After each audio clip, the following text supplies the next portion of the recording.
Thank you, Dr. Girardin. We will now have, after this opening, the introduction on nanomedicine by Patrick Hunziker, the scientific opening of this conference.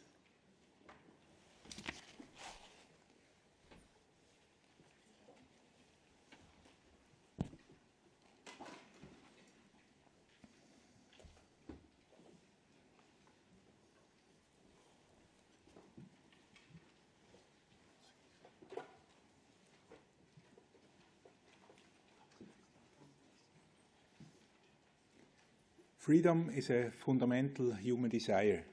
You see here one of the marks of Switzerland, the Matterhorn, and the people who risk their life to get this feeling of freedom. They are even willing to risk their lives to get this feeling, and this means that sometimes they stumble, and we have learned the hard way that this stumbling is very dangerous.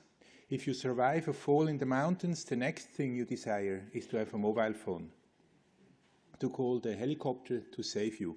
What you see here is another Swiss achievement. It's the highest air rescue at 6,900 meters in the Annapurna, in the Himalayas, performed by pilots from Zermatt, from near our Matterhorn, to save 3 Spanish climbers who had a problem up there. Now, technology has made telecommunication feasible, simple, inexpensive, accessible to almost everyone on Earth, everywhere, with everybody, at every time, within a century of development. Healthcare is also a fundamental human need. But if we compare the achievements of healthcare with the telecommunication, we see that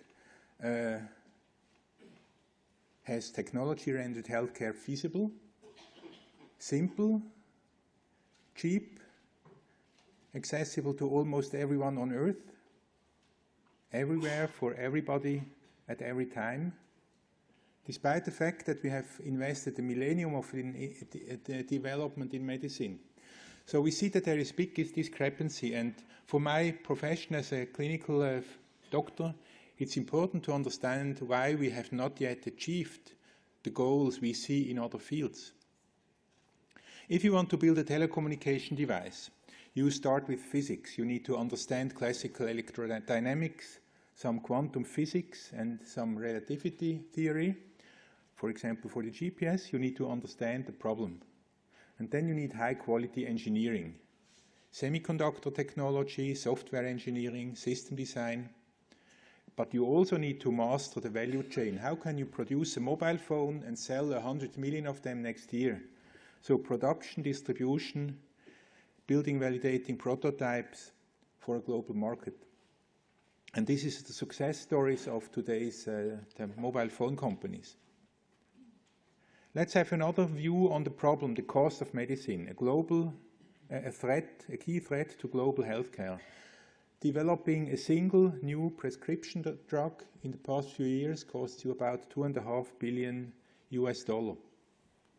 Now we could argue that it's just too expensive to progress in medicine. You see the blue curve, the explosion of research and development costs in pharmaceutical industry worldwide, contrasted with the number of new drugs that are come to the market, which stagnates to some degree. Where is the problem? Are we missing something here? Yet another view on the problem. Look at a company, FlyWell, develops a pipeline for new commercial airplanes. How do they do it? First, they construct about 50,000 model airplanes by systematic variation of structural features. Then they explore these test models, airplanes in various environments like underwater, and select the best to build a larger prototype. Then they randomize a sufficient number of volunteers to fly with the new versus the conventional airplane and compare mortality and secondary endpoints after a large number of test flights. This seems very strange to us as a development pipeline for airplanes. And we would like to give this company a few advices. You have gaps in understanding aerodynamics. Your scaling prediction may not be appropriate. And as long as you are unable to predict in-air behavior of an airplane, you should not start. But this is the pipeline of Otto Lilienthal building airplanes 120 years ago. And to some degree, it's still the pipeline we are using in our medical progress. So business advice to FlyWell: you should understand the physics of flight, material science. You should use state-of-the-art tools, for example, computational fluid dynamics modeling to optimize design, and only then build your airplane that will fly. To go deeper into this question, where we miss the key features of the problem, let's look at man. We have eyes, we know the body since ever. Body is beautiful, created. Since a few hundred years, we know what is inside the body. Here you see Vesalius here in Basel, 1555, doing an autopsy on a patient, telling us that inside the body, man looks different than the pig, as they thought in the before that. And then the light microscopes were invented, telling us that there are cells in the body. At the same time, chemistry, organic and inorganic chemistry, told us that the white and red juices of the body are chemical compositions of water and solutes. We had biochemistry telling us about macromolecules, and we had more insights into the subcellular structure. But there was a gap, this yellow gap, which was not closed until recently. This is the fact that life only functions thanks to nanomachines. Very complex objects interacting at the supramolecular but subcellular scale.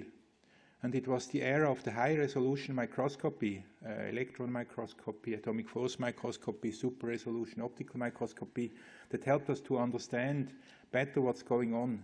If we don't look at the anatomy, but at the functional systems, then we knew since a long time that we have a heart and lung and can walk, that we have a chemical homeostasis in the body, that we have a brain and a nervous system, cell function, interaction, endocrine systems, biochemical pathways, role of organelles.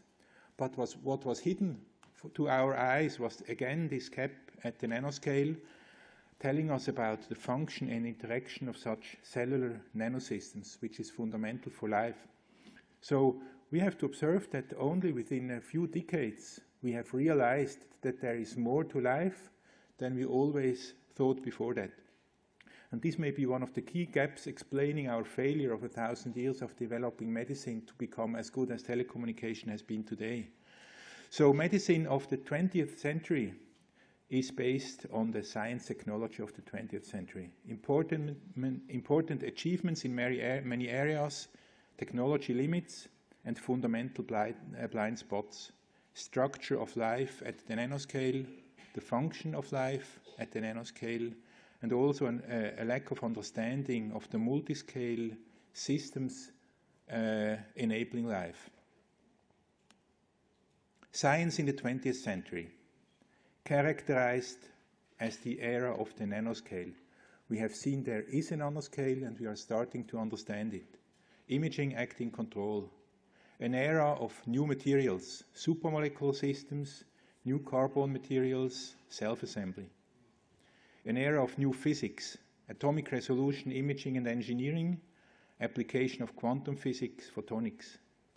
An era of high-performance computing, an era of complex systems that we finally can model and understand better, not completely yet. An era of machine learning, autonomous systems and robotics, and also an era of synthetic biology. And science will shape medicine of the 21st century. So what we will see is, in this gap, in this nano gap we had historically, we will see nanoplatforms that will enable the new diagnostics, a personalized, targeted precision medicine, the big topic of this conference. We will see a strong overlap of traditional scientific fields. We also will see a mutual dependence in methods and materials between all these sciences. Progress requires interdisciplinary research groups and collaborative research. So we are going towards a new era of interdisciplinarity of multiple sciences, to go towards an era of knowledge-based medicine and towards the era of personalized precision targeted medicine. Let me thank at this opportunity to my research group, which reflects this interdisciplinary endeavor in progressing in research by combining people from medicine, biology, physics, chemistry, computing, pharmaceutics to achieve joint common goals. If we look at the new materials, we will have a full conference with a lot of materials. Let's look at some other aspects too. The nanoscale is the world of quantum effects. Quantum physics is very complicated. One of Richard Feynman, a Nobel Prize winner, once said, what we can say for sure is that nobody understands quantum physics. Maybe this has changed a little in the meantime, but we know that they occur everywhere. They occur in our diagnostic and therapeutic systems. We do not understand them sufficiently, and we do not exploit them. We have quantum effects in biology at body temperature, and not only at minus 270 degrees in the laboratory. There is increasing evidence that quantum effects appear in photosynthesis, vision, olfaction, magnetoception, enzyme catalysis, long-range electron transfer, and probably many more fields in our body. For example, in form of quantum compass in birds. Photonics, single photons, described by Albert Einstein 100 years ago. We are still waiting to see single photons appearing in our diagnostic devices. And the other aspect of biology is biology an analog or a discrete world. If we shrink down biology, we come at a point where we know that in objects like endosomes, we can expect 1 or 0 protons. So we are at the binary state of biology. So life fundamentally may end up in being a complex composition of discrete quantified building blocks. That means the new physics is not only interesting for physicists and media, but it may also be important for us as medical doctors, leading us to new aspects of understanding life. Now I would like to give you two examples of our efforts to go towards interdisciplinary elucidation of medical problems. Let's look at tumor targeting nanomaterial for cancer. If you start such a project, I believe it's wise to think about multiple aspects of the project. What is the intended use? What is the stealth need and property of your material you intend to use? What is plasma protein binding? What are the targeting, the carrier function, the signal transduction aspects? What are cargo release kinetics, elimination kinetics, toxicity potential, and manufacture? And I can tell you that failure in a single of these points will kill your endeavor to produce a product out of it. Usually we have a naive vision on how these things look. We make such schematics which tell us, well, we have some molecules on some surfaces, but we don't really understand how they really look. And that's why we do numerical simulations of polymers. Here you see one of the polymer building blocks making up our nanosystems. We have 850 atoms. We use about 500 of these polymer molecules to create a single nanocarrier. That means we end up with 50,000 atoms and a few 100,000 water molecules, which is something that is almost impossible to model, to simulate today with the best supercomputers. That's why we need to find other ways to simulate, combining molecular and mesoscale modeling to achieve better answers. Now, if you look at two of our chemical building blocks assembled to nanostructures, we found out that they look differently just by modifying a single piece of our polymer, leading to very different results. What is also interesting is that our surfaces of the nanoparticles are not at all fully covered by a stealth shell, but there are big gaps apparently between, and the size of these objects is different. Why is this so? We have found out, based on combination of systematic synthesis and computer modeling, that the interaction of the hydrophilic polymer strands on these polymers may be one of the structural determinants of nanoparticle self-assembly. If you think of a polymer as a cloud of material, then this cloud behaves in an elastic way. So you can compress this cloud to produce these oval shapes touching each other. That needs forces that will produce a lateral surface pressure. It's driven by water surface tension, and it costs you energy. And that means we have a statistical energy phenomenon, but at the same time we have a nanomechanical effect on the scale. So we see now in nanomedicine the link between the statistical approach to science and the single molecule approach to science, which we can link in a quantitative fashion. It's actually possible to measure this lateral interaction of these molecules quantitatively using old machines. But what we can say is now we are able to quantify what happens on the surface of such nanomaterials. Why do proteins, if we inject such nanoparticles in the blood, why do proteins bind at all to these nanoparticles? They may bind because proteins are sticky to hydrophobic surfaces, but this is not the full answer, because if you have a hydrophilic layer on such a nanoparticle, we anyway see that there is an important aspect of protein binding leading to complement activation and other aspects, which is not well understood mechanistically. And that's why I have chosen one of the most important proteins on the nanoparticle surface, and one which is near to my heart because it has a heart shape, which is human serum albumin, and look at its binding to such nanoparticles using modeling.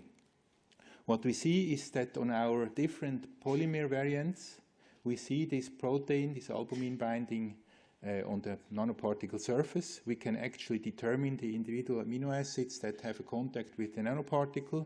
We can count the end groups of amino acids covered by the lipid layer, so we can compute the energetical aspects of this binding. And this leads us to a quantitative, experimentally measurable thermodynamic binding of proteins to polymer nanocarriers. It also allows us to determine KD binding constants, which are not exactly what we expected, but we will come to that topic later. And it leads us to build models on what happens at the surface of this nanocarrier when a protein binds. When a protein is here and moves to this location, you eliminate a large amount of water surface. This is a big energetic gain. If you then bury a protein inside your hydrophobic domain, there is not much gain in energy because the water area does not change significantly. So we have a multi-step process, a quantitative multi-step process. We also have interaction of the protein with the surface polymers, inducing lateral interaction in a differential way with short or long proteins. And going deeper in that understanding allows us to progress in our applications here for a multimodal, multispectral, optoacoustic, diagnostic nanoparticle, which allows deep imaging here in mice, hopefully in the future in men, which also allows us to measure kinetics in all organs. On the other side, we would like to do better diagnostics in medicine. What is needed to improve a diagnostic device for a poverty disease? What can we contribute as a high-tech community to Africa? What is the place for leading-edge technology in poverty diseases? Now, maybe you have heard of the Great African War, African World War. Maybe you have not. This is a war 15 years ago, costing 5 million people's lives, as many lives as the Napoleonic Wars in Europe and the Vietnam War in Asia. But it's somehow out of our perception, except for a few people who know that area, because I worked in that hospital before it was burned down. And there are still people living, and maybe this is a sign of this young girl calling us that we are still there. We may benefit from your support. To improve, to help from a European standpoint, to help those African problems, we need to understand what's going on there. And Maurice Mutronigo is among us, and you will meet him, our African collaborator. He's very interested in this disease of children and adults. It's caused by invasive worms in water snails that traverses your skin, goes to your intestines, and makes your liver sick. This is a major problem there, but it's completely unknown how prevalent this disease in this area is. And that's why we performed a large field study as a basis for our nanomedical diagnostic development. Here you see the classical problems of, Here you see the classical problems of such field studies. It's much more work to measure anything in such an area than to measure it in our labs. And to measure this, to find this disease, you need a minimal laboratory infrastructure, which is far beyond what is available at most places in rural Africa.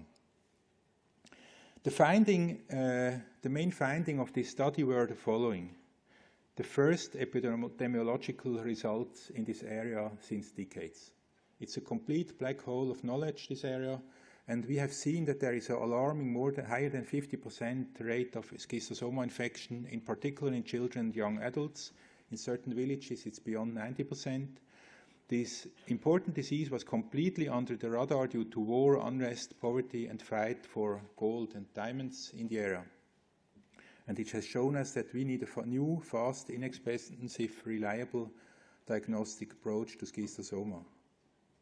Now, from field study findings to development strategy, what do we want to test and how? If you are in a village which has few cases and you measure everybody in the village, this will be very expensive per disease case you detect. On the other side, if everybody has the disease, there is no value in measuring anything. So you know everybody has it, so you just treat it. But treating the whole village is expensive. On the other side, treating the few cases that exist is very cheap. So this question of prevalence and cost of diagnostics and cost of therapy is a very fragile equilibrium. We are looking into different technology to approach this: nanotechnology, nanomechanics, microfluidics, rapid testing based on nanoparticles and microfluidics. We end up that most of these questions are combination of microfluidics and immunoassays. We also have found out that the current microfluidic aspects are not good for what we are looking at, and that's why we are using computer modeling to optimize our tests. Now that means progress in medicine involves applying a new technology, understanding these technologies in depth, understand the medical problem in depth, benefit from a multidisciplinary approach, and understand the path to an applicable product. Will technological progress save the world? Or very differently stated, is there a future for Africa? We need to understand that there is much more to helping Africa than just technology. So we can conclude that science will shape the medicine in the 21st century. Nanoplatforms enable new diagnostics, new preventive paradigms, a personalized, targeted precision medicine. They trigger the new era of interdisciplinarity, but healthcare is more than technology. Enjoy CLINAM, this multidisciplinary encounter of scientists, medical doctors, industrial experts, regulatory specialists, policymakers. Moving towards a knowledge-based medicine, building bridges between science fields, building bridges from basic science to application, building bridges to the medicine of the future, contributing to the benefit of patients and society. Thank you.